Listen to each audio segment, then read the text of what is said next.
Bapa, terima kasih karena Engkau sungguh baik. Kau terus berkarya di dalam hidup kami sampai pada saat ini Tuhan. Di dalam segala kondisi, di dalam segala waktu dan tempat, Kau tidak akan meninggalkan kami. Tuhan, pada malam hari ini kami ingin belajar firman-Mu yang boleh menguatkan kami bahwa Yesus pelayan terutama yang harus diam di dalam hidup kami. Dan biarlah Yesus mengubah hidup kami menjadi pribadi-pribadi yang baru yang boleh berkenan di hadapan. Terima kasih ya Tuhan karena Kau sungguh baik. Kami bersyukur karena kasih setia-Mu sampai pada saat ini. Kami boleh ada juga sampai pada saat ini. Biarlah Roh-Mu yang kudus berkarya di tengah-tengah kami ya Tuhan. Terima kasih atas anugerah-Mu yang menolong kami. Ini seluruh doa kami. Demi Yesus kami berdoa. Amin. Ya, selamat malam teman-teman yang saya kasihi. Ini judul yang akan kita bahas pada malam hari ini yaitu Home Alone. Ini bisa diganti slide saya. Saya ketika lihat judul ini saya teringat satu film. Saya yakin kalian juga ingat satu film yang terkenal di masa yang dulu. Sekarang filmnya nggak begitu terkenal, tapi cukup favorit. Jadi kalau masa-masa liburan, ketika kita lihat televisi, kita teringat film. Ini aktornya yang kecil ini sudah dewasa, sekarang sudah hidupnya nggak karuan gitu ya. Hidupnya sudah penuh dengan pakai obat-obatan terlarang. Tapi film ini, kalau kalian ingat, ada ciri khas dari film ini dari yang pertama, kedua, ketiga. Apa ciri khas daripada film ini?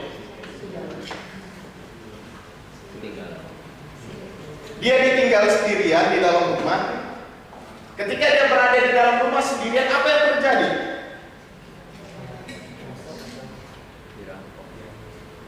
Apa yang terjadi? Ada penjahat yang datang ke rumahnya dan berusaha untuk merampok. Dan ada yang unik kalau kalian lihat.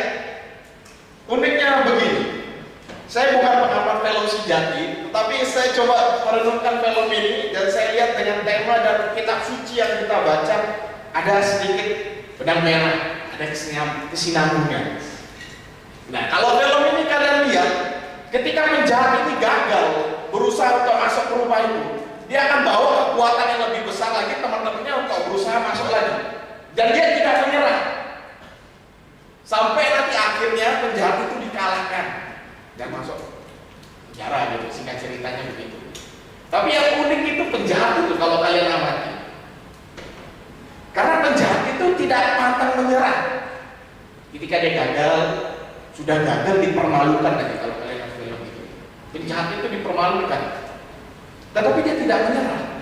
Dia berusaha lagi, suatu waktu mencari celah, dia serang lagi rumah itu. Dan dia bawa armada yang lebih kuat, teman-temannya, strategi yang lebih jitu untuk mengalahkan dan menaklukkan anak kecil. Ini anak kecil, tapi tidak berhasil. Intinya dari ceritanya satu, saya tangkap positifnya. Dia memang sendirian di rumah itu, tetapi tetap ada orang di dalam rumah itu. Kalau kalian bayangin rumah itu tidak ada anak kecil ini, walaupun dia sekedar anak kecil, rumah itu pasti sudah dibobol di cerita awal-awal. Tapi karena anak kecil, walaupun ini sekedar anak kecil, tapi dia dengan ya dibilang licik, cerdik, pintar, ya apa yang mirip lah. Dia ini rangkap semua, berusaha untuk supaya rumahnya tidak dicuri. Ini ceritanya. Dan teks yang akan kita baca dan kita renungkan hampir mirip. Ada benang nanti yang untuk menyambungkan ini semua. Tapi sebelum itu saya ingin mengajak kalian melihat satu realita. Ada beberapa orang yang akan saya cantumkan di sini. Yang pertama, ini mungkin tidak seluruh kalian tahu siapa ini, tapi saya akan jelasin. Ini adalah satu tokoh apologet filosofi Kristen yang terkenal, yang bernama Francis Schaeffer. Kalian bisa baca bukunya, sudah banyak terjemahan bahasa Indonesia. Buku-bukunya sangat bagus. Dia orang cendekiawan yang sangat pintar, di mana dia membela iman Kristen. Kalian simak baik-baik ceritanya. Dia ini Kristen dan tulis-tulis buku di mana membela kekristenan, melawan orang agnostik, skeptis, dan sebagainya. Ateis juga dia lawan. Dan buku-bukunya banyak buku bergenre filosofi Kristen maupun apologetika. Nah, ini adalah tokoh yang sangat terkenal. Tapi ada ironis yang terjadi. Ada anaknya bernama Frank Schaeffer. Ini anaknya bukannya ikut papanya, cendekiawan pintar membela iman Kristen, tapi ada kekecewaan dari anaknya ini. Anaknya menulis satu buku.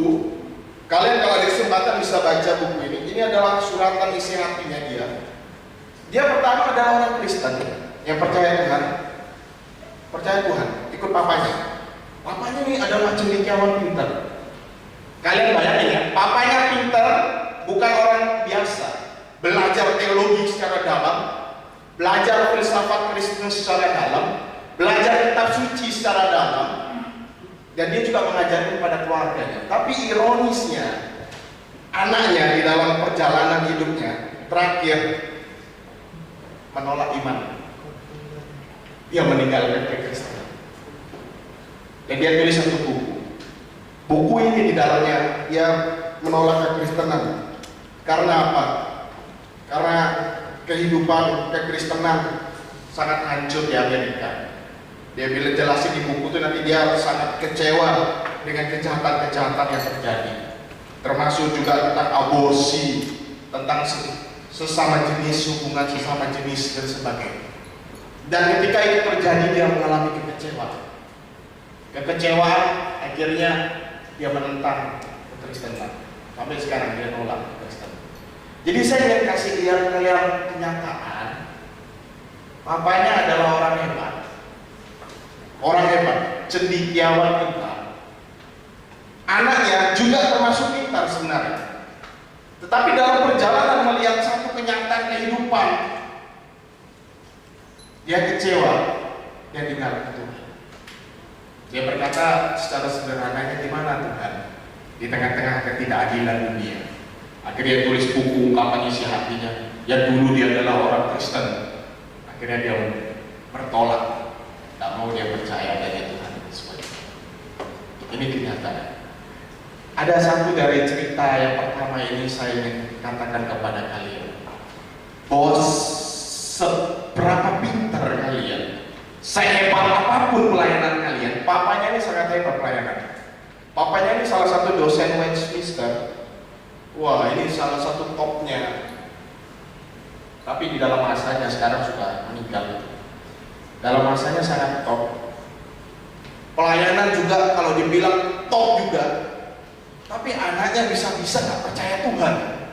Kalian bisa bayangin sederhananya, anggapan ya, kalau sekarang papa hamba Tuhan, anaknya nggak percaya Tuhan, malah kekecewaan. Ini terjadi. Dan di sini saya ingin kalian merenungkan satu hal. Percaya Tuhan itu bukan sekedar pelayanan yang spektakuler, atau kalian bisa melakukan ini itu, atau kalian menguasai apapun secara intelektual kalian. Ini salah satu contoh. Papa pintar, papanya saya yakin akan mengajari anaknya tentang iman Kristen, mungkin lebih detail lagi. Tapi anaknya menolak Tuhan akhirnya dalam perjalanan ini. Dan ini banyak di media massa dibicarakan. Kenapa? Dan ada satu contoh lagi saya ingin kalian lihat. Nah, Charles Stapleton. Ini mungkin kalian nggak begitu tahu. Cuma saya akan kasih lihat satu tokoh. Kalau ini tahu.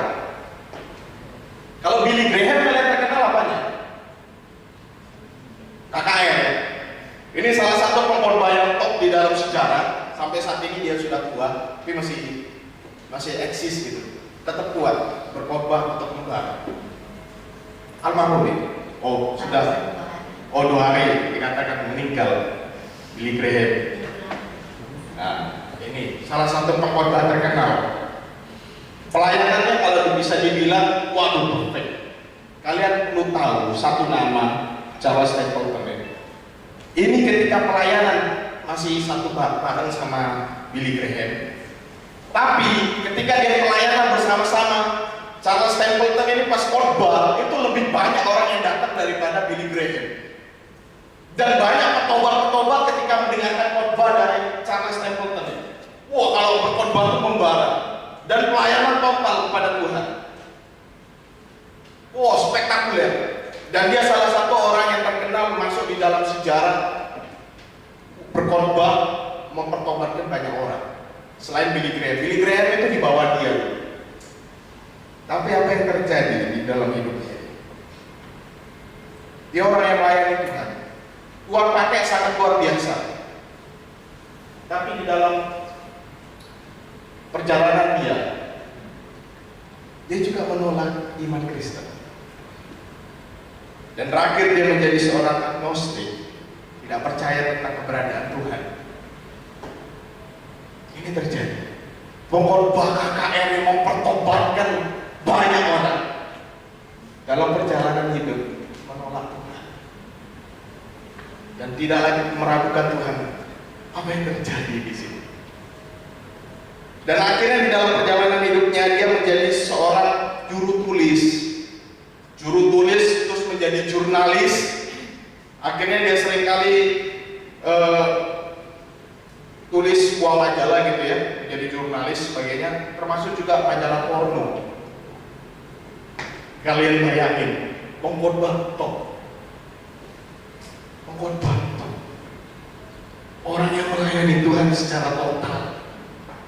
Jangan bilang pelayanannya tidak berdampak. Pelayanannya berdampak. Dan dia sangat terkenal sebelum Billy Graham naik nanti. Setelah dia mulai kandas turun. Ini orang yang terkenal. Terakhir tetapi dia bilang, sayonara Tuhan, dia tolak iman Kristen. Dan dari dua contoh kehidupan real ini saya ingin mengajak kalian satu hal. Melayani Tuhan. Kalian melakukan sesuatu yang spektakuler di dalam hidup. Bisa jadi kalian termasuk orang-orang yang seperti ini. Yang nantinya dalam perjalanan hidup kalian menolak Tuhan. Kalian bisa saja sekarang lebih pintar dari saya tentang teologi. Kalian lebih banyak buku yang kalian baca daripada saya. Tetapi itu tidak menjamin kalian untuk percaya Tuhan dan setia kepada Tuhan. Dan inilah yang terjadi. Orang-orang yang sangat hebat, tetapi dalam hidupnya meninggalkan Tuhan. Ini ironis sekali. Dan kita akan baca teks yang akan menjelaskan kejadian serupa. Kita buka di dalam Matius.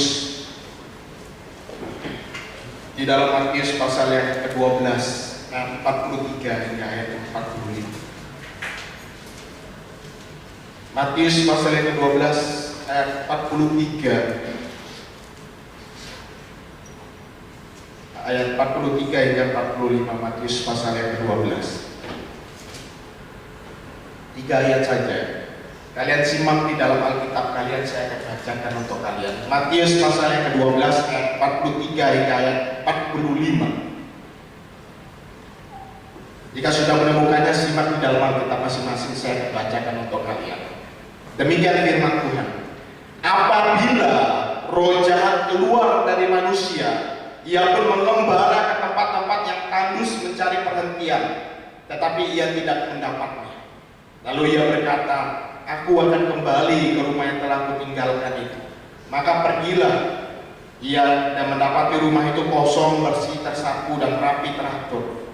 Lalu ia keluar dan mengajak 7 roh lain masuk dan berdiam di situ. Maka akhirnya keadaan orang itu lebih buruk daripada keadaan semula. Demikian juga akan berlaku atas angkatannya jahat ini. Demikian firman Tuhan. Kalian akan sedikit bingung, kok bisa orang-orang yang melayani Tuhan tiba-tiba meninggalkan Tuhan? Apa kaitannya dengan kerasukan setan? Nah, ini teks ini sedikit menarik. Karena apa? Karena kalau kalian lihat bagian akhir dari perikop ini, dikatakan ada angkatan yang jahat ini. Dan di dalam ayat ke-43 itu ada tanda petik permulaannya. Benar ya? Kalau kalian lihat di Alkitab kalian itu ada tanda petik di dalam ayat ke-43. Dan ini adalah salah satu perikop yang nyambung dengan perikop sebelumnya. Kalau kita sudah bahas di dalam ayat 22 sampai 37 tentang Yesus dan Beelzebul, suatu kuasa Tuhan dengan kuasa Yesus. Dan itu nanti lanjut tentang tanda Yunus. Dan akhirnya lanjut dengan perikop yang kita baca. Maksudnya apa? Ini saya ambil, ini akan mempermudahkan kalian. Ini salah satu film sebenarnya. Salah satu film tentang pengusiran setan. Atau yang kalian tahu ya filmnya Exorcism itu. Ini salah satu saya contoh. Sebenarnya Yesus sedang memakai satu analogi di dalam perikop yang kita baca tentang orang yang dirasuki setan. Orang yang dirasuki setan, ya nanti setannya diusir keluar dan setannya kembali lagi. Ini maksudnya apa? Ini sebenarnya Yesus ingin menggambarkan kondisi orang Farisi pada waktu itu. Karena kalau kalian lihat teliti dalam ayat 45 bagian akhir atas angkatan yang jahat ini. Karena ini masih ada percakapan yang berlangsung dengan perikop sebelumnya. Kalau kalian baca di dalam ayat yang ke-22, kemudian dibawalah kepada Yesus seorang kerasukan setan, bla bla bla bla, terjadi percakapan di situ. Yesus dituduh yang bukan-bukan. Yesus menjawab satu logika yang sederhana untuk menjelaskan kepada orang-orang Farisi. Tapi orang-orang Farisi nggak mau peduli. Orang Farisi bilang apa?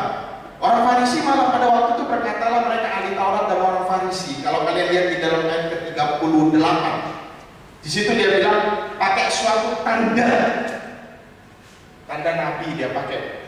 Ada dua nabi disebutin di dalam perikop sebelumnya, yaitu Yunus dan Salomo. Salomo bukan nabi, tapi dia salah satu pakai Salomo nanti ada. Dan kita masuk di dalam perikop kita yang kita renungkan pada malam hari ini. Sebenarnya logikanya sangat sederhana di dalam perikop yang kita baca. Sederhananya begini. Yesus menggambarkan orang Farisi, orang ahli Taurat itu sebagai orang yang kerasukan setan. Dia pakai contoh real karena baru-baru kejadian itu ada orang kerasukan setan, akhirnya rohnya diusir oleh Tuhan. Dan ini saya salah satu ambil dari satu film Exorcism judulnya gitu ya. Kalau kalian lihat film ini secara teliti, dan film semua Exorcism itu selalu sama ciri khasnya. Mereka lakukan apa? Ngusir setan, benar ya? Tapi ada satu yang kurang sebenarnya. Apa yang kurang? Dan inilah sebenarnya logika yang dipakai oleh Yesus di sini tentang menggambarkan apa yang kurang. Ketika mereka ngusir setan, film Exorcism, mereka ngusir setan. Ketika ngusir setan, orang itu bisa jadi sembuh. Tapi sembuh, bisa lagi dirasuki enggak? Bisa. Ada yang kurang di sini. Apa yang kurang? Sebenarnya ketika mereka ngusir setan, itu benar, baik. Tapi ketika mereka ngusir setan itu keluar, orang itu loh belum benar-benar diisi oleh Tuhan. Bagaimana dia ada kekuatan ketika setan itu nyerang? Nangkep ya? Analogi sederhana ini. Jadi kalau film ini kalian lihat baik-baik, film ini menangking setan. Mereka melawan dengan kekuatan Tuhan. Mereka menggunakan kekuatan Tuhan untuk melawan setan itu. Tetapi ada satu kesalahan dalam film ini. Ketika dia mengalahkan setan, mengusir setan, tapi dia tidak benar-benar mengajak orang itu untuk menerima Kristus kembali dan mengoreksi apakah Kristus itu benar-benar sudah ada di dalam hidupnya. Dan inilah analogi yang sederhana yang akan kita baca bersama-sama. Kalau kita lihat di dalam ayat ke-43, di situ dikatakan apabila roh jahat itu keluar dari manusia, atau di dalam terjemahan lain dibilang ini roh kotor atau unclean spirit. Di dalam terjemahan lain keluar dari manusia. Dan ini sebenarnya Yesus sedang memakai perikop yang sebelumnya, yaitu kejadian tentang roh setan yang diusir itu. Yesus memakai sederhana sekali untuk menegaskan suatu prinsip yang penting. Dan di dalam ayat 43 begini lagi katanya, ia pun mengembara. Ia ini maksudnya roh jahat itu mengembara ke tempat-tempat yang tandus mencari pengertian, tetapi ia tidak mendapatkannya. Maksudnya apa? Ini sebenarnya ingin mengatakan gini, roh ini sedang mengembara, maksudnya begini. Nah kalau di dalam terjemahan Indonesia tidak begitu jelas, Tetapi di dalam terjemahan lain mengatakan begini.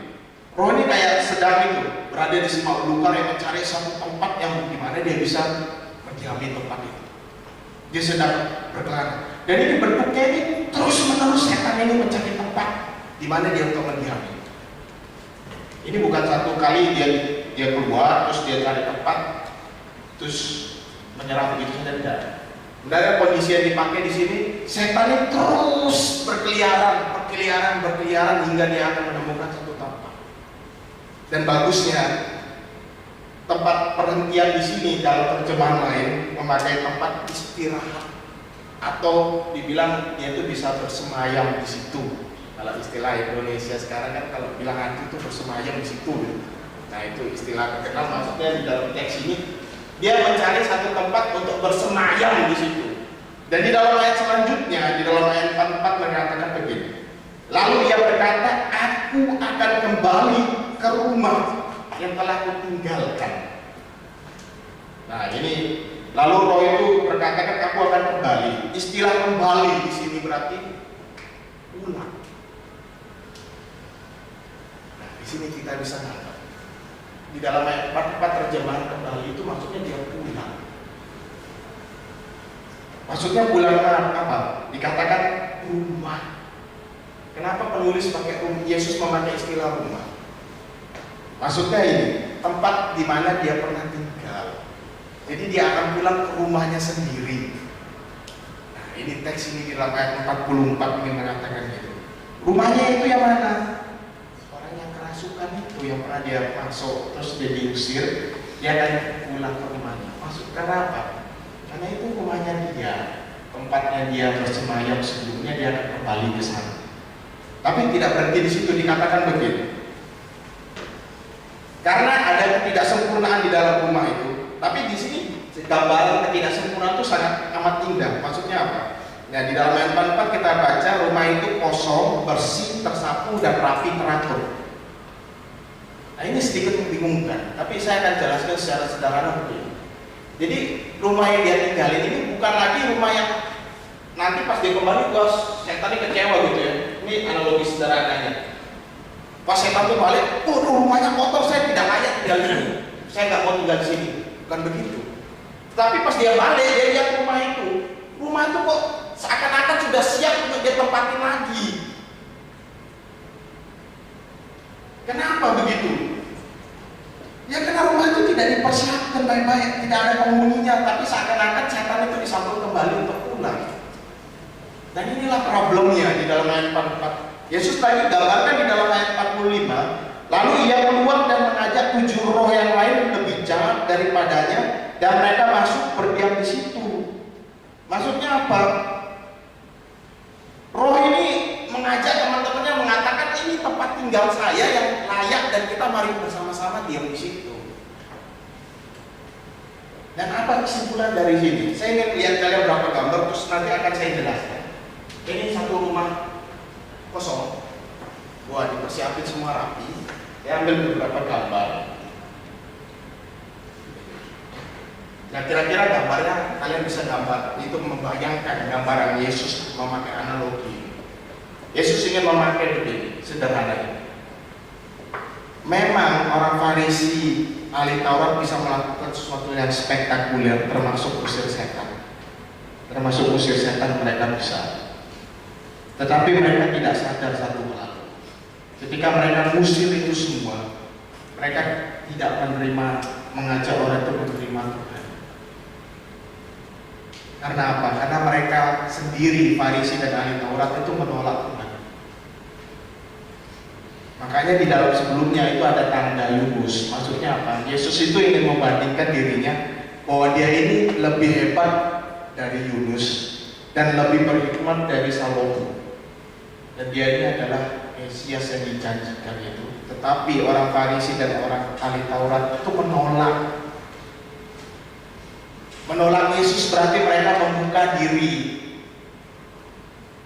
untuk roh jahat itu masuk dalam diri mereka. Dan Yesus mengatakan makanya di dalam ayat di bagian terakhir, demikian juga akan berlaku atas angkatan jahat ini. Yesus ingin menegaskan kepada mereka, kalian bisa melakukan sesuatu yang spektakuler, Tetapi jika kalian tidak menerima Tuhan, yaitu menerima dirinya yang dia ingin tegaskan di sini, menerima Kristus, karena dia membandingkan, nanti dibandingkan dengan Salomo, dengan Yunus. Kalau tidak menerima Kristus, itu tidak ada gunanya. Karena apa? Karena dia tidak mempersatukan diri, dan akhirnya nanti kekuatan jahat itu akan lebih banyak menyerang dia, dan dia tidak siap untuk menghadapi itu. Dan gambaran dari roh jahat itu termasuk ke orang Farisi dan orang ahli Taurat. Maksudnya apa? Mereka tahu segala sesuatu tentang Tuhan. Mereka tahu tentang nubuatan perjanjian lama, tapi mereka menolak Tuhan. Dan ketika mereka menolak Tuhan, mereka akan gambarannya seperti orang yang kerasukan itu. Dan nantinya mereka akan dirasuki oleh roh jahat yang lebih lagi di dalam hidup. Dan inilah teks yang kita baca. Kenapa saya baca teks ini dan kalian saya ajak lihat renungan awal-awal beberapa tokoh. Dan ahli Taurat juga tahu segala sesuatu secara intelektual. Mereka melayani mereka lagi. Wah, total kalau orang ahli Taurat itu melayani Farisi. Melayani mereka total, walaupun ada embel-embelnya, tapi mereka melayani itu dampaknya besar. Dan orang-orang yang sudah kita lihat juga dampaknya besar di dalam pelayanan. Tapi itu percuma. Kenapa percuma? Kalau tidak ada Kristus di dalamnya, itu semua omong kosong, percuma. Karena kalian tidak ada kekuatan dari dalam untuk menolak pengaruh-pengaruh jahat dari luar itu. Inilah aplikasi yang dikatakan di dalam teks yang kita baca. Malah kalian mempersiapkan diri kalian ketika kalian tidak menggunakan Kristus, supaya roh jahat itu nantinya mempengaruhi kalian dan hinggap di dalam hidup kalian.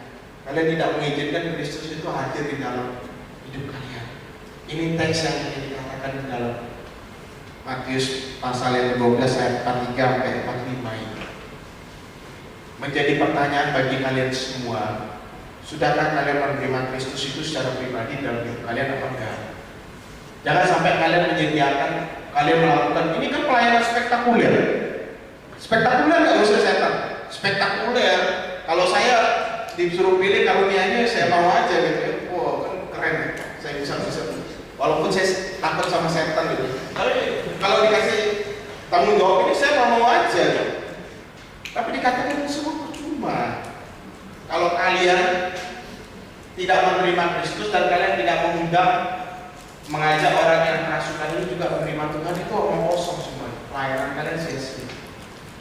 Karena roh jahat akan masuk lagi di dalam diri kalian. Kalian tidak mengisi diri kalian dengan Tuhan. Makanya saya kasih gambar terakhir itu penting. Orang yang menerima Tuhan itu yang paling penting dalam. Dan apa yang saya ingin tegaskan pada malam hari ini? Begini teman-teman. Sudah berapa lama kalian melayani Tuhan? Ada 30 tahun? Ada Sovesia, ada 30 tahun lebih. Kalian belasan tahun ada melayani Tuhan?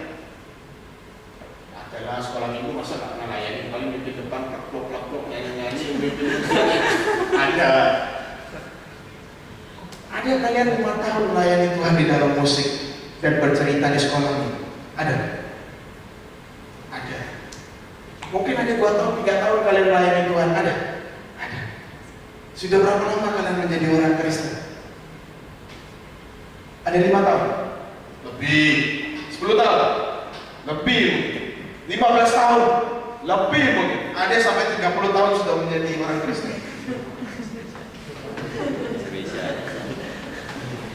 Ada yang lebih lagi. Nah, ketika kalian sudah melayani Tuhan sekian lama, kalian sudah melakukan banyak hal untuk Tuhan, tetapi tanpa Tuhan hadir dalam hidup kalian, kalian tidak tunggu waktu, kalian akan meninggalkan Tuhan. Orang Farisi tahu banyak pengetahuan, melayani Tuhan, tapi dia menolak Kristus. Ini ironi sekali. Dia bergumul dengan kitab suci, tapi dia menolak Tuhan, menolak Kristus. Seperti anaknya Francis Schaeffer, orang cendekiawan hebat, anaknya kok bisa menolak Tuhan.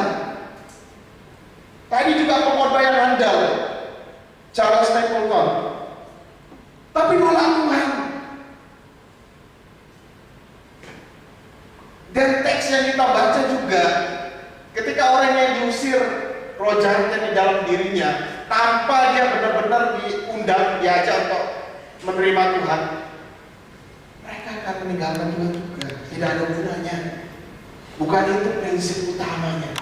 Makanya kenapa tema kita Home Alone. Home Alone itu bukan kayak film yang tadi itu. Maksud saya, film itu punya hal yang baik, bahwa kejahatan akan terus-menerus menyerang rumah itu. Termasuk diri kita juga. Kejahatan, roh-roh jahat akan berusaha menyerang kita, menjatuhkan kita, menjauhkan kita dari Tuhan.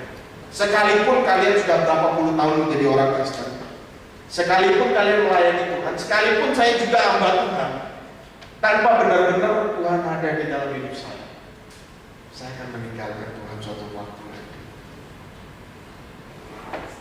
Kita ibaratnya seperti orang yang berdosa dulu. Ini gambaran yang cocok. Kita orang berdosa dulu, kita serahkan kepada sama Tuhan, kita teman sudah bertobat gitu ya, ngaku bertobat, melayani Tuhan, tapi tidak harus ditinggal. Kita akan kembali ke kehidupan lama. Kira-kira gambarannya dari teks itu seperti itu. Percuma kalian bisa melakukan suatu pelayanan spektakuler tanpa ada Kristus hidup di dalam kalian. Percuma. Sekarang iblis itu bekerjanya bukan face to face begini. Kan kalian seringkali ditakutkan begini, waduh iblis itu kalau medenin tampang di muka saya begini, saya takut gitu. Bukan begitu caranya. Juga bukan lagi cara iblis itu maju di depan dengan masuk di dalam intelektual kita. Tapi iblis itu lewat pintu belakang. Maksudnya apa? Lewat imajinasi kita. Dia rusakkan kita dengan imajinasi tertentu. Kalian lihat film, berapa banyak film yang kalian sudah nonton? Dan kalian tidak tahu film-film itu ada unsur-unsur tertentu yang membuat kalian sebenarnya tidak sadar tentang mereka menolak Tuhan di situ. Berapa banyak kalian baca komik? Sudahkah kalian benar-benar menyimak komik itu dengan baik? Sebenarnya komik itu ada, tidak semua. Jangan ntar habis ini saya diprotes gitu. Kalau setunjukkan ini komiknya nggak ada. Tidak semua.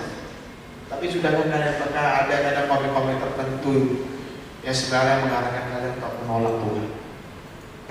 Contoh Doraemon itu tidak perlu Tuhan. Yang penting ada Doraemon, semua bisa jadi.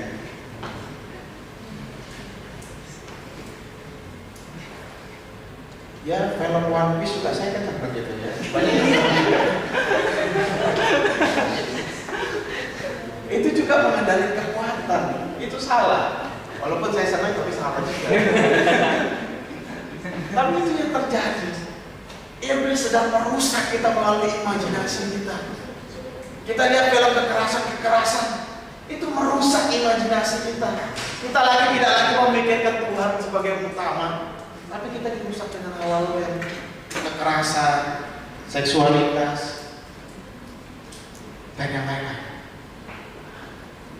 Saya mengundang kalian sekalian, selagi kalian masih muda, dan saya mendorong diri saya. Mulai saat ini, ambillah suatu komitmen. Jikalau selama ini kalian tidak benar-benar mengizinkan Tuhan itu hidup di dalam hidup kalian, undanglah Tuhan secara pribadi dalam hidup kalian. Izinkanlah Tuhan berkuasa di dalam hidup kalian. Jangan sampai kalian membuka diri kalian lebar-lebar, mengizinkan si jahat untuk menguasai hidup kalian dan membuat kalian menentang Tuhan. Semua pelayanan kalian, surat baptis kalian, iman kalian tanpa Kristus semua sia-sia. Dan kalian akan suatu waktu kalian akan meninggalkan Tuhan. Saya mulai merenungkan ketika saya lihat dua tokoh di depan. Saya mulai merenungkan satu hal. Apa mereka tidak benar-benar menerima Tuhan? Apa mereka tidak pernah mengenal tentang Kristus? Wah, kalau pengkhotbah yang terkenal itu Charles Stapleton itu, saya yakin dia sudah tahu Tuhan, Tuhan Yesus. Buktinya dia khotbah berbareng-bareng, Injil dan banyak bertobat. tapi ironi dirinya sendiri tidak benar-benar menerima Tuhan dan mengizinkan Tuhan hadir dalam hidup. Di tengah-tengah kesepian dia, di tengah-tengah dia giat melayani Tuhan, tapi dia akhirnya meninggalkan Tuhan. Dan begitu juga anak Francis Schaeffer. Tiap hari mungkin dia mendengarkan papanya mengajarkan dia. Dia mungkin tahu papanya banyak nulis buku, mengajar. Tapi ironi ketika dia lihat kehidupan di Amerika, dia kecewa, dia tinggalkan Tuhan. Pada malam hari ini, kalian saya ingin dorong, percayalah Tuhan, terimalah Tuhan, undanglah Tuhan di dalam hidup kalian. Jangan biarkan diri kalian ini kosong. Jika lo diri kalian kosong sampai pada saat ini, si jahat bisa masuk dan menguasai hidup kalian. Tidak menjamin kalian sudah dengar firman Tuhan sekian lama, atau kalian sudah baca buku seberapa banyak. Tidak menjamin. Hanya Kristuslah izinkan hidup di dalam hidup kalian, dan izinkanlah Kristus itu menguasai hidup kalian. Dan biarlah firman Tuhan ini dapat menjadi berkat bagi kalian. Tindakan spektakuler di dalam pelayanan tidak cukup. Hanya terima Kristus, itu akan menjadi berkat bagi banyak orang. Dan biarlah kalian merasakan itu semua. Dan kita bukan orang yang dirasuki setan yang nantinya dirasuki lagi, dan kita dikuasai oleh si jahat. Tapi kita mengizinkan Tuhan menguasai kita dan kita dapat berbuah lebat. Mari kita berdoa.